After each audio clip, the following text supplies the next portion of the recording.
인사하겠습니다. 높은 세상을 만들어 갑시다. 인사가 어려워. 그지만 인사가 어려워. 높은 세상을 만들어 갑시다. 미국에 어느 한 고등학교 졸업식이었어요.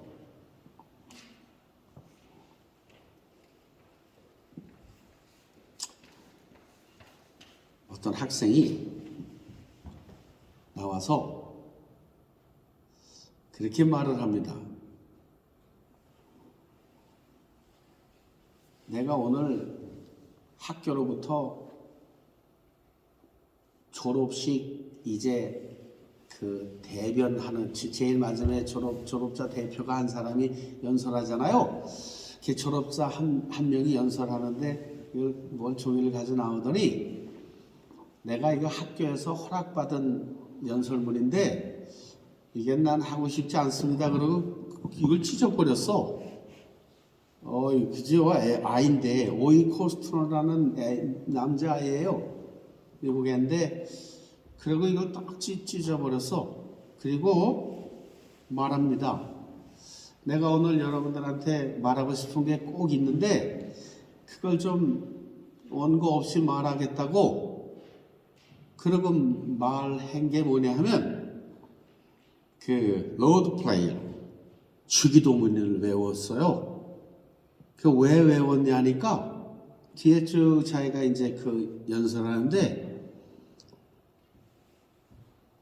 나라가 정부가 공공장소에서 퍼블릭 플레이스에서 하나님께 기도하지 못한다라고 법을 정했기 때문에 기도는 내가 하지 않고 주기도문을 했다고. 근데 그거를 이 친구가 어린애인데 이 어린애가 학교 교장한테도 이걸로 연설하라고 받은 건 다 찢어버리고 부모한테 물어봤대. 아버니, 아버지, 엄마 내가 이걸 학교에서 연설하려고 그러는데 이건 내가 싫고 나는 기도하고 싶은데 법으로 금해놨으니까 기도는 못하겠고 주기도문을 한번 외우겠습니다. 그랬더니 엄마 아빠가 걱정돼서 야, 너 그러다 학교 선생님들한테 찍히고 교장한테 찍혀갖고 뭔 꼴을 당하려고 그래. 그러니까 하지 마. 부모도 말리고 선생도 말리고 학교도 말리고 교장도 말리고 다 말렸는데 저녁에 집에 가서 가만히 기도를 하니까 자기가 주기도문을 몇천 명이 모인 자리에서 졸업식 축사 대변을 하면 하나님이 기뻐하실 것 같더라는 거야. 그래서 모든 사람의 막과 모든 사람의 법을 다 정부가 규정해 놓은 법을 어기고 이 젊은 아이가 주기도문을 외쳤어. 그랬더니 학생들이 그 주기도문을 들으면서 수천 명의 애들이 기립박수를 친 거예요.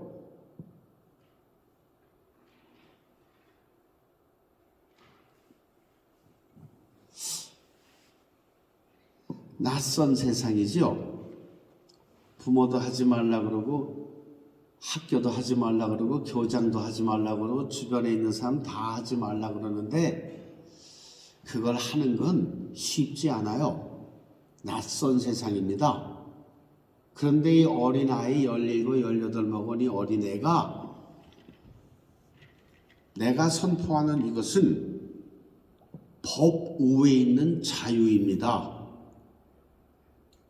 인간의 자유를 법이 통제할 수 없습니다. 난 어떻게 그런 애들이 그런 생각을 하는지 몰라. 내가 감동 먹었어. 야, 이게 이런 10대 애가 어떻게 거기까지 생각이 가나. 다 부모도 하지 말라 그러고 다 그런 거 하면 찍히고 잘리고 너 좋을 게 없다 그러고 전부 말리는데 법으로 개인의 자유를 금할 수 없고 내가 하나님 앞에 대해 신앙 고백하는 것을 세상 법이 어떻게 막을 수 있겠냐? 그렇게 말했어요.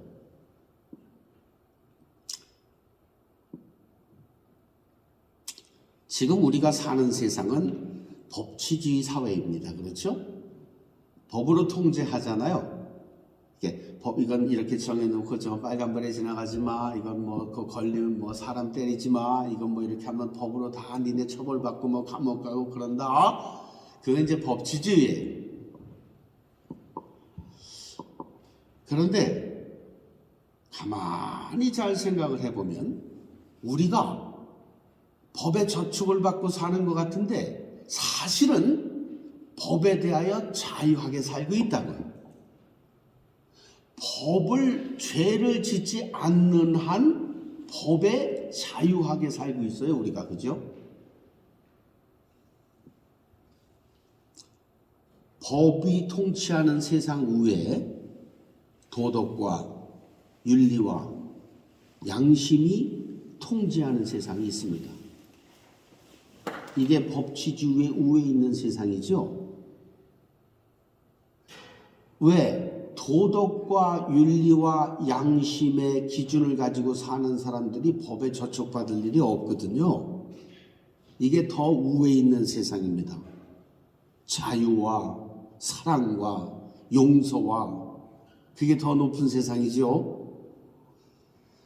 그렇게 그 어린아이가 인간이 만든 법으로 인간의 자유를 구속할 수 없다고 외쳤던 그 로드 플레이어 주기도문이 CNN에서 불러갔어. 얘를 미국 최고의 방송국에서 불러가서 미국 최고의 앵커가 1대1로 인터뷰를 한 거야. 모든 미국 사람들이 다 봤어요.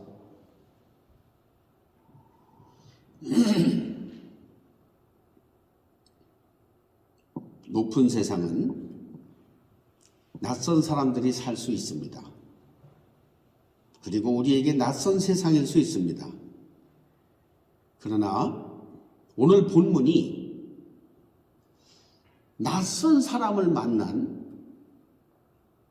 예수께서 낯선 세상으로 어떻게 들어가려고 하셨는지 그 본문이 나타나 있어요. 오늘 본문이 바로 그 낯선 사람들에 대한 이야기입니다. 그래서 설교 제목이 낯선 사람들이에요. 본문의 시작은 그렇습니다.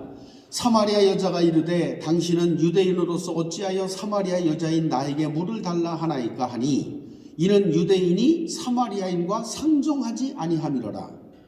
이 당시는 사마리아 사람들은 사실 유대 사람들하고 같은 동족이에요. 같이 종자가 같다고. 이스라엘의 12지파 중에 있는 그런 사람들이었어요. 그런데 이제 뭐 something 정치적으로 여러 가지 문제가 있어서 결국 어느 정도까지 갔냐 하면 유대인들은 사마리아 사람들하고 말하는 게 죄 짓는 거야. 법을 어기는 거야. 법으로 금해놨어. 유대인은 사마리아 사람에게 말 걸면 안 돼. 그럼 법에 저촉받는 거야. 그리고 손가락질 당하는 거야. 그리고 외면당하는 거예요. 그러니까 사마리아 여자가 우물에 물 들어가서 물을 뜨는데 어떤 젊은 청년이 와가지고서 물 좀 달라 그러니까 이 여자 이상한 거야. 아니 이 사람이 유대인인데 왜 나한테 말 걸지? 이게 법을 어기는 건데 이 사람 뭐 하는 거지? 그런 시작입니다. 이 시작이. 유대인들의 기도 중에 이런 기도가 있어요. 하나님, 내가 사마리아인이 아닌 것에 대하여 지극히 감사합니다. 그런 기도문이 있었을 시대예요. 그러니까 내가 사마리아 사람이 아닌 것이 감사합니다라고 고백할 정도니까 어느 정도 사마리아 사람하고 이게 그죠? 너무나 차이가 난 거죠. 낯선 사람인데요. 법으로 금해진 사람인데요. 왜 예수님은 그 여인에게 물을 달라고 하셨을까요? 말 걸면 안 되는데요. 법에 지촉받고 제자들이 한테 욕먹고 주변 유대인들한테 손가락질 받을 일이거든요. 이 일이. 근데 왜 예수님은 낯선 사람에게 물을 달라고 말을 걸었을까요? 한번 여러분 잘 생각하면서 이 말씀을 들으실 수 있기를 바랍니다. 기독교, 예수 믿는 사람들, 목사를 비롯해서 모든 장로, 권사, 집사, 선교사, 모든 예수 믿는 사람들은 여러분 그거 아세요? 우리가 얼마나 배타적인지, 낯선 사람들에 대해서, 예수 안 믿는 사람들에 대해서 얼마나 배타적인지 아세요? 아닌 것 같죠? 교인 아니면 말 잘 안 섞으려고 그러지, 명목상 전도지, 교회 이름 내고 자기 텃밭 가꾸려고 선교하지, 낯선 사람들한테 사귀려고 하지 않고요, 그 세상에 들어가려고 하지 않고요, 굉장히 예수 안 믿는 사람하고 말하면 어색하고요. 저도 30년 목회하면서 교회 안에서만 살았더니 예수 안 믿는 사람들하고 만나는 것 자체가 불편할 때도 많았어. 말이 다르고 언어가 다르고 생각이 다르니까.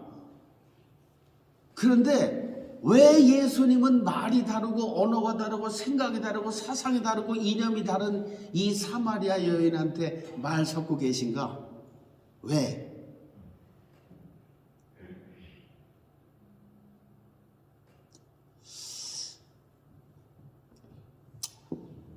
교회가 선교를 열심히 하면 교회가 부흥한다. 그 말이 얼마나 이기적인 말인지 여러분 생각해 보셨습니까? 그럼 선교 안 하는 교회는 망해야 되나요? 그럼 선교는 교회 부흥을 위해서 해야 되는 건가요? 우리가 자연스럽게 쓰는 말들 중에는 지독히 독선적인, 지독히 배타적인 말들이 너무 많은 거예요. 우리가 깊이 있게 좀 생각하고 성경을 깊이 있게 읽기 시작하고 예수에 대해서 깊이 있게 연구하기 시작하면 스스로에게 부끄러운 일들이 얼마나 많은지 모릅니다.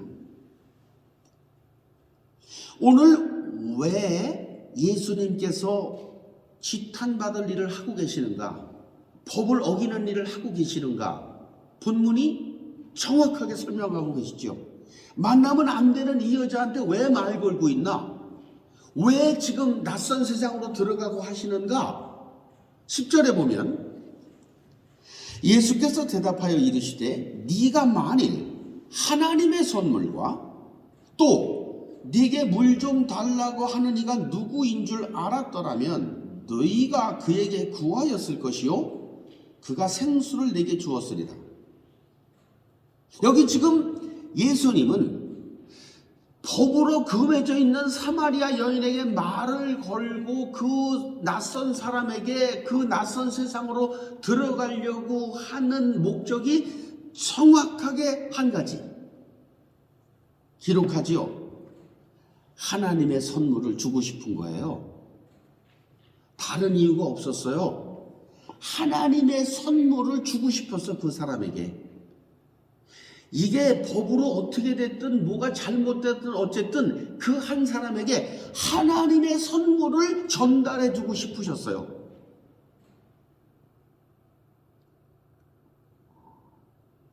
그게 흑인이든 백인이든 아시안이든 사마리아인이든 애굽인이든 He doesn't care about the human. 누구든 사람이면 하나님의 선물을 전달하고 싶으셨어요.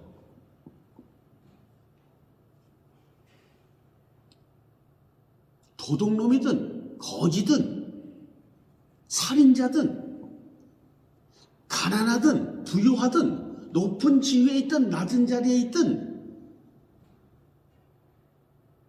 그분은 상관하지 않으셨어요. 그분의 마음속엔 하나님의 선물을 누군가에게 전달하고 싶으셨던 거예요. 하늘의 것을 전하고 싶으셨어요. 이게 바로 이 낯선 세상을 살아가는 힘이 되는 것입니다. 저와 여러분 속에 하나님의 선물이 준비되어 있기를 바랍니다. 그것이 누구에 대해서도 떳떳하고 누구라도 줄 수 있는 이 하나님의 선물을 가진 자가 진정한 그리스도인이고 진정한 교인이고 진정으로 예수 믿는 사람이라고 저는 생각합니다. 낮은 것에 대한 소망을 버리고 낮은 것에 대한 소유를 버리고 낮은 것으로부터 오는 부요와 명예와 자리를 버리고 내 안에 깨끗하게 존재하는 하나님의 선물을 그걸 가지고 있다면 여러분은 복된 사람입니다. 할렐루야. 우리가 잘 알지 못하는 예수 안 믿는 사람들, 세상에 그냥 세상을 따라 사는 그 사람들에게 내가 가지고 있는 이 하나님의 선물이 한 사람씩 전달돼서 그 공동체가 만들어진 게 교회고요. 교회가 아집과 편견을 따라 큰 교회, 작은 교회, 높은 사람, 낮은 사람을 떠나서 세상의 문을 열고 이 하나님의 선물이 전달되어질 때에 교회의 턱이 낮아지고 하나님의 선물이 모든 사람에게 전달돼서 그것이 공존하는 세상이 될 때 거기가 더 가치 있는 세상이고 그것이 더 높은 세상이고 그것이 우리가 만들어가야 될 세상인 것입니다. 얼마나 많이 교회가 편협되게 분락을 하는지 얼마나 많이 담임 목사가 지 마음대로 선교를 하는지 잘 하다가도 편지 한 번 잘못 썼다고 넌 다음 달부터 선교비 안 보내. 너가 하나님인지. 우리는 생각해야 합니다. 오늘 예수께서 사마리아 여인에게 말을 걸고 접근한 것이 어쩌면 법치주의 입장에서 보면 법을 어긴 사람이겠지요. 그 학생도 그 어린아이도 어떤 관점에서 보면 법을 어긴 아이가 되겠지요.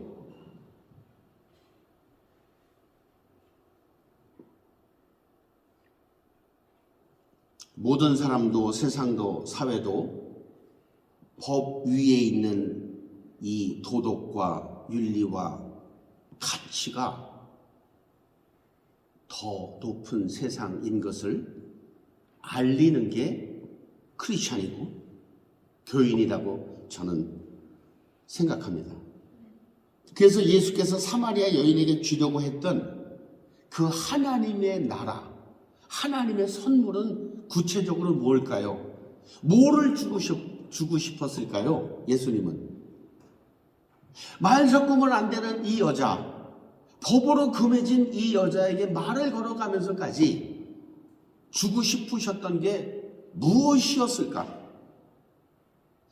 그 예수님 속에 있던 그 하나님의 나라, 하나님의 선물은 과연 무엇이었을까?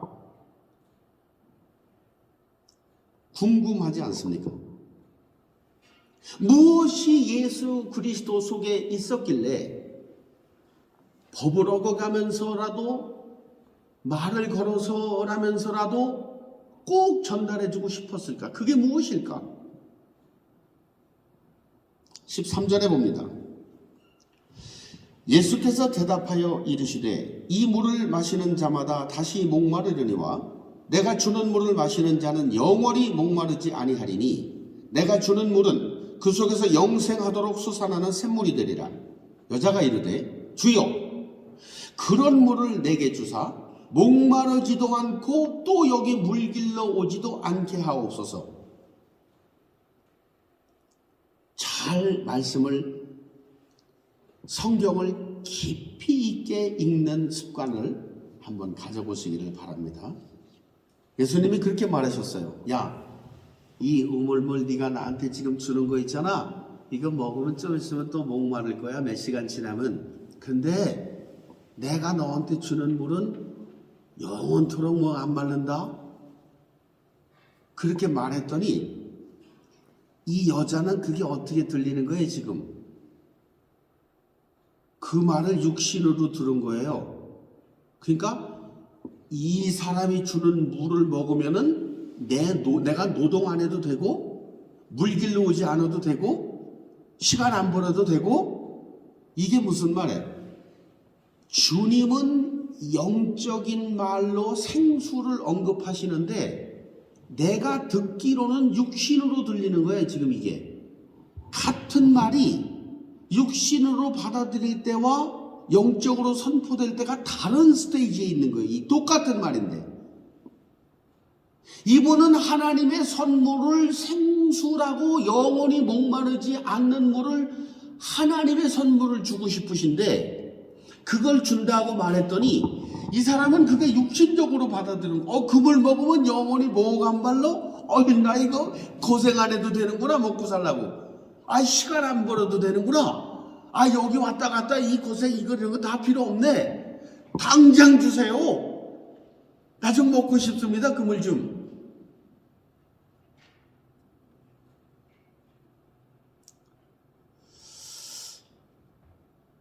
하늘의 것을 땅의 자유와 해방으로 받아들이는 이 사마리아 여인에게 주님이 물어보십니다. 이해시키고 계시는 거예요. 잘 들어보세요, 여러분. 영으로 선포된 말씀을 육신으로 받는 사람에게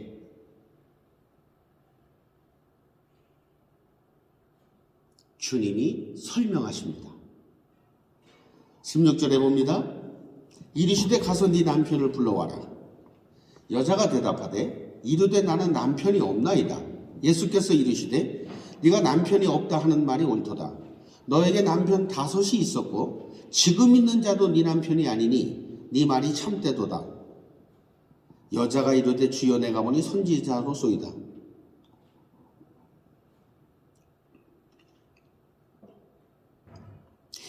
육신의 것으로 하나님의 선물을 받아들이니까 주님이 지금 육신의 스테이지로 내려오셔서 설명하시는 거예요. 너 남편 좀 데려와봐. 내가 좀 얘기할게. 그랬더니 너한테 남편이 5명이나 있었지? 그런데 너 그 5명 남편이 5번 바뀌는 동안 만족했어? 한 사람에게도 만족감을 느껴본 적이 있어? 그 5번 바뀌는 그동안?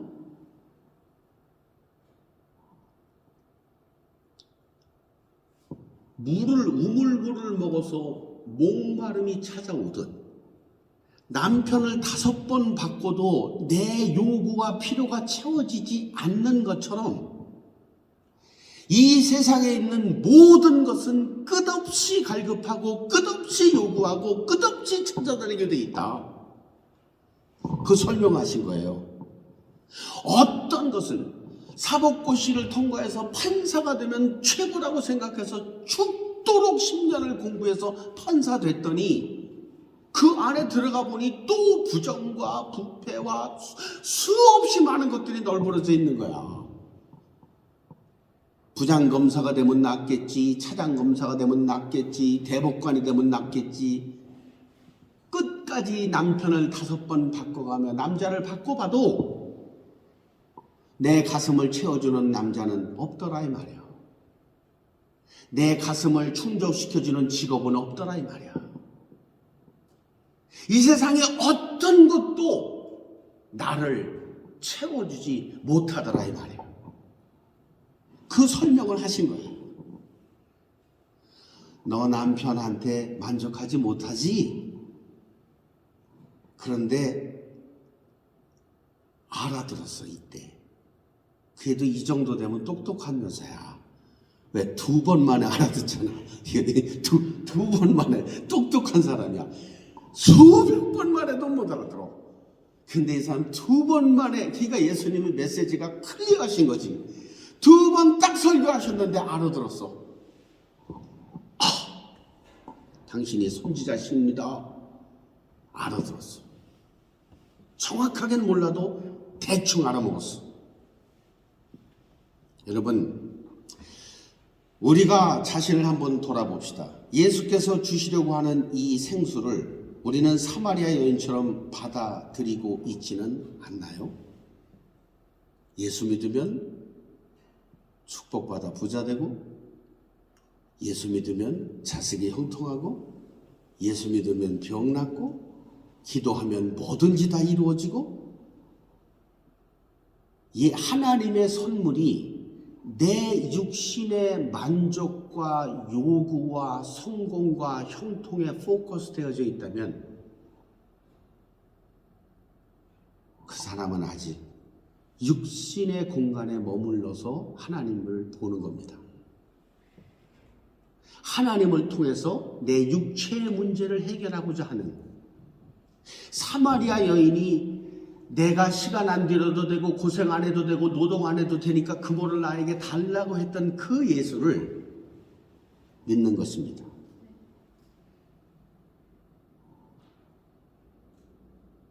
내 육체의 요구와 필요가 예수로 인해서 채워지지 않을지라도, 그리 하시지 않을지라도 나는 하늘의 것을 사모합니다. 예수 한 분으로 You are my Savior. I'm happy. Always I'm happy. 라고 고백할 수 있을 때 그 사람은 하나님의 선물의 맛을 조금은 본 것이겠죠. 나는 수없이 많은 목회 시간들 동안 스트럭을 한 것 중에 하나예요.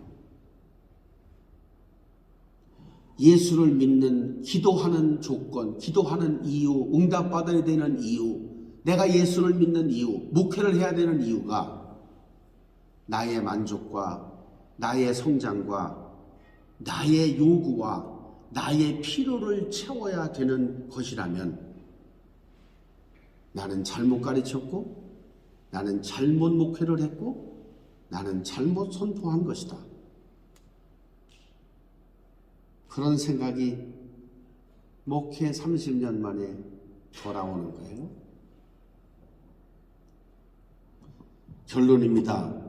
그러면 예수께서 사마리아 여인에게 주시려고 했던 하나님의 선물의 중심에는 뭐가 있는 것일까?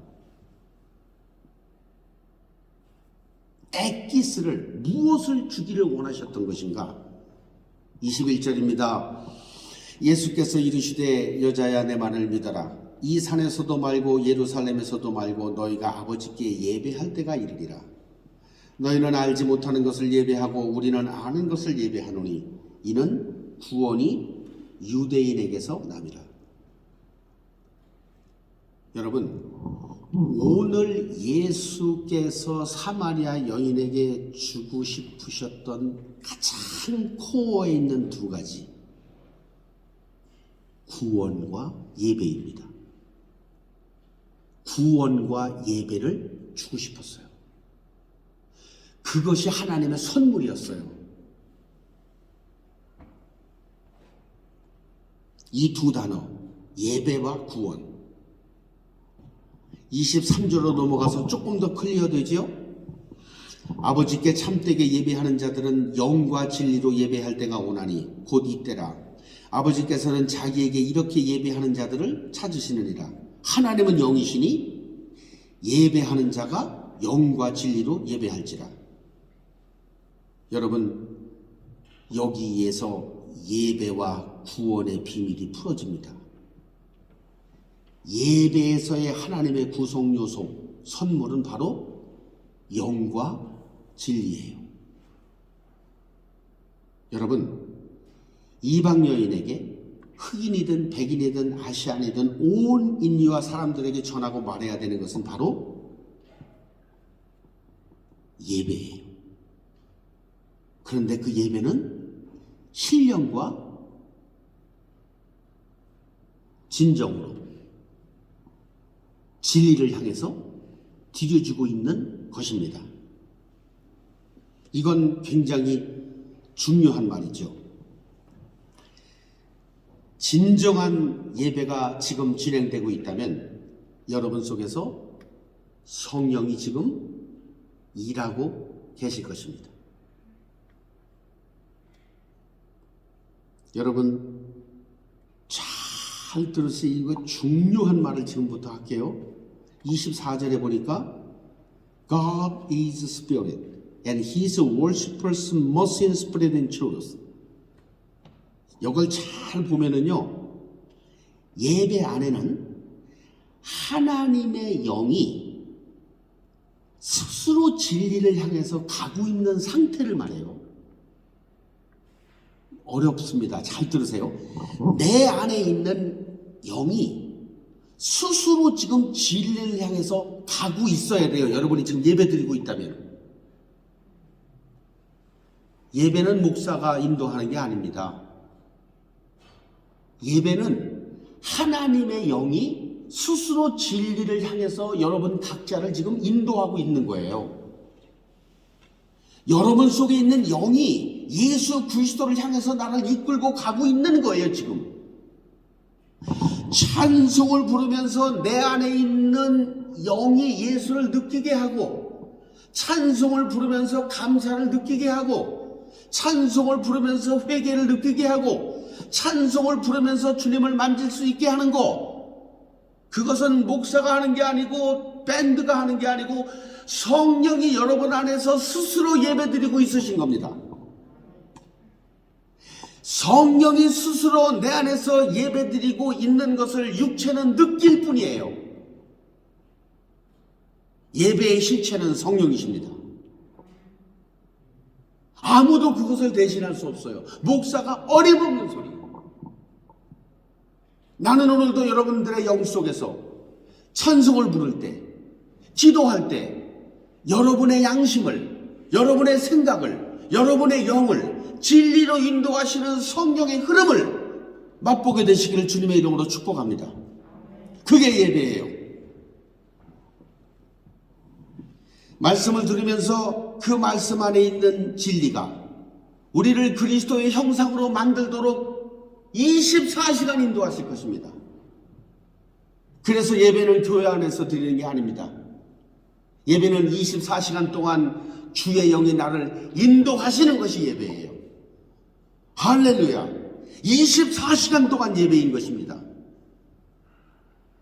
그래서 여러분들이 부엌에서 설거지 하다가도 변찮는 주님의 사랑과 거룩한 보혈의 공로를, 그 찬송을 부를 때 내 안에 있는 성령이 그 찬송과 더불어 우리를 진리로 인도하시는 거예요. 그래서 찬송 부르면서 우는 거예요. 그리고 찬송 부르면서 회개하는 거예요. 그리고 내 안에서 드러난 죄를 고백하는 거예요. 인간의 한계를 고백하는 거예요. I'm sorry, Father. 미안합니다, 아버지. 어떻게 할 수 없었어요. 잘못했습니다, 아버지.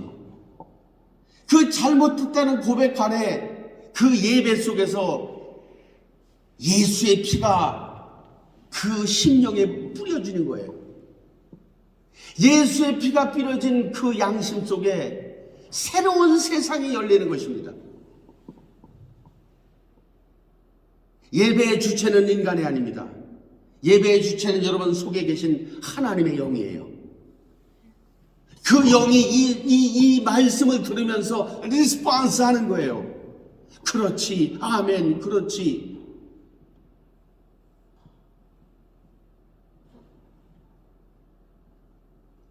그래서 내 안에 계신 성령이 우리의 삶을 인도하시면서 양심의 법에 따라 그건 하지 마.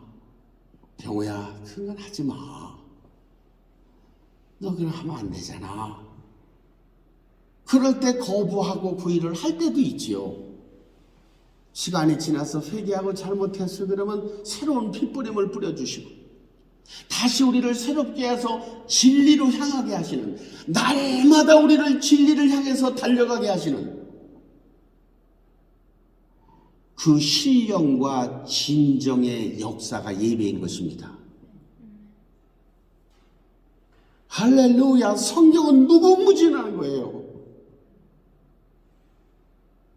나는 여러분들이 이 예수를 만나서 감사하게 될 수 있기를 바랍니다.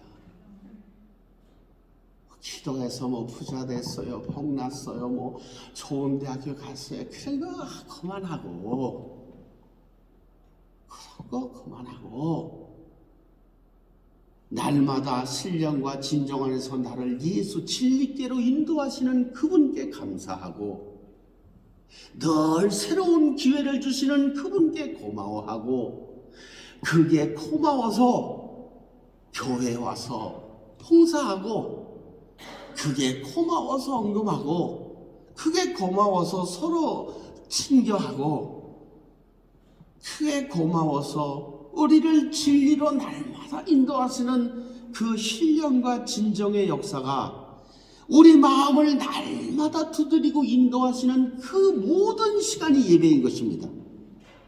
그래서 주님이 말하신 거예요. 예루살렘 성전에서도 안 일어나, 니네가 만드는 산당에서도 안 일어나.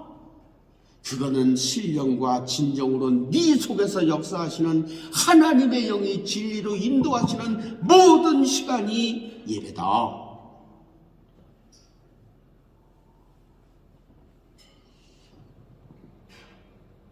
지금 내 안에 여러분 속에 있는 성령이 스스로 예배하고 계심을 느끼시길 바랍니다. 아마 느끼신다면 그런 말이 나올 거예요. 아버지 고맙습니다. 내 초라한 인간인데, 다 보잘것없는 인간인데 고맙습니다. 여러분 안에 여러분의 영이 스스로 찬송할 때 그 성령이 진리를 향해 드리는 그 찬송에 내가 딸려 들어가면 감사하는 거예요. 아버지 고맙습니다.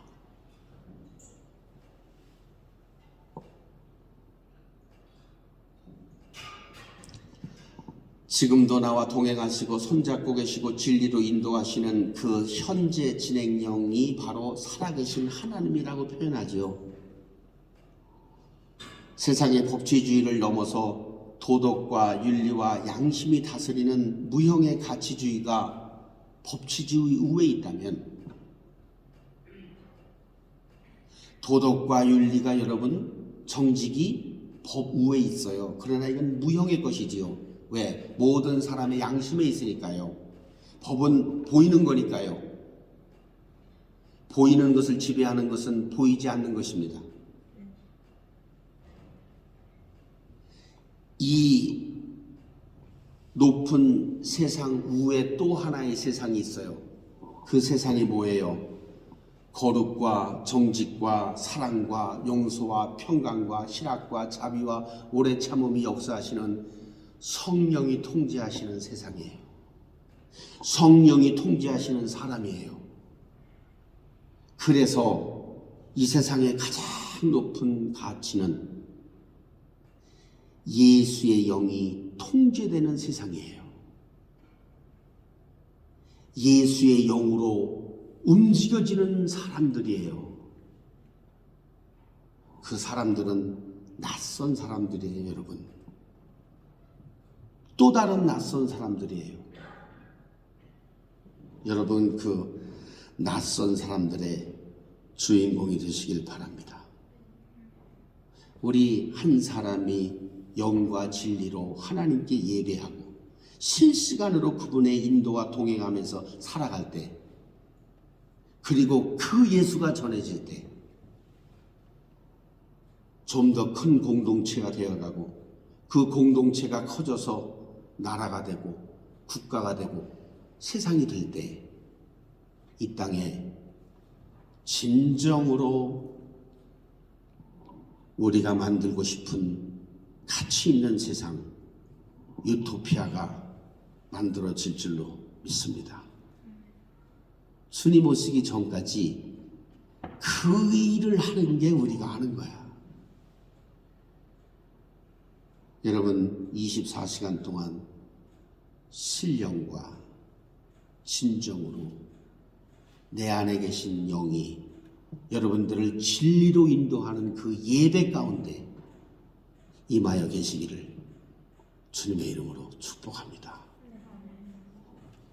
이 시간 우리 다 함께 주신 말씀 생각하시면서